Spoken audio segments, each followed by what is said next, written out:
My name's Sensi Graves. I'm 30 years old and I'm from Hood River, Oregon.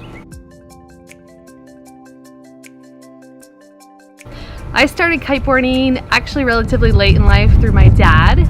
I started kiting when I was 20 years old in 2007, and he took me out to North Carolina, where we are now actually, for a lesson at Real Water Sports, and I was like, what? What are we going to do? I'd never heard of the sport, completely had no idea what kiteboarding was, but had always loved outdoor activities, grew up on a board, grew up snowboarding and wakeboarding, and was super athletic. And so, long story short, I completely fell in love with kiteboarding, kept in touch with Real, and in 2009 I moved out here to start coaching kiteboarding.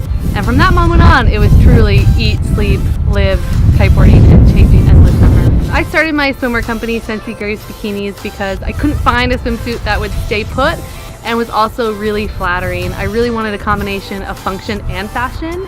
I was 23 at the time when I launched a company, and I wanted something that made me feel empowered, made me feel able to actually go do all the sports that I wanted to do.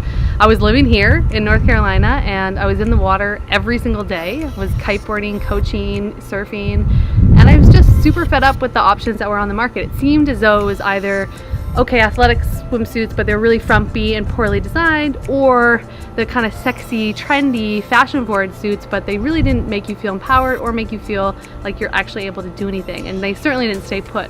And so I really wanted this unique blend of fashion and function, and I really want my customers to be able to put on their swimsuits and feel like that is their cape, that is their I'm now a badass and can go out and I feel like I can do anything that I want to. How do you balance everything? To me, anything in your life that you do is a choice. And so I'm choosing to spend time to work on my business, but I'm also choosing to spend time to kiteboard because that's my passion, that's important to me, and I want to continue to pursue that. In the beginning, I was really kind of hesitant because I thought, how can I be a pro kiteboarder and run a company? It's too much. And who am I to do both of those things? And perhaps if I just focus on one, I'd do better at that. But I love being an entrepreneur and I love crafting a message and sharing that with the world, but I also love kiteboarding and I don't want to have to sacrifice one or the other. So it's my choice that I make to make time for each of those things. The most challenging part about being an entrepreneur is certainly the weathering the ups and downs. You hear this analogy a lot. It's a roller coaster, and sometimes you'll have high highs and sometimes you'll have really low lows.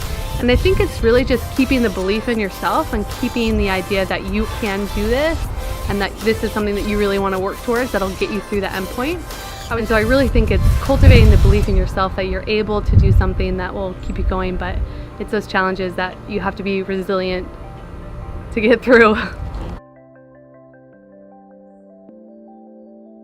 I really want to continue to empower my customer, to grow our team of women. I would love to start being able to sponsor athletes more fully, so with money to actually pay to support women that are trying to do what I've done in my career, and also within all water sports. So that's a big part of our values as well. And yeah, grow into a brand that is known for supporting women in water sports.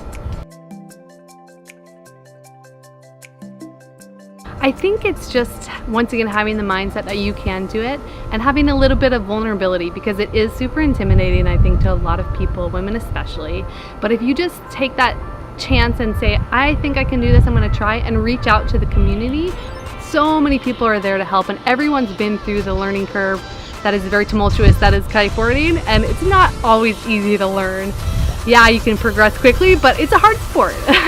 And acknowledging that is okay, and you're gonna have those trials, and that's totally okay. But actually just reaching out to you, whether that be your local shop or someone that you find online, and doing a little research and putting yourself out there and being like, hey, I really wanna learn, how can I get into it? People are more than willing to help you along the way, and if you just extend that little bit of, hey, how can you help me? I wanna get into it. You can move places.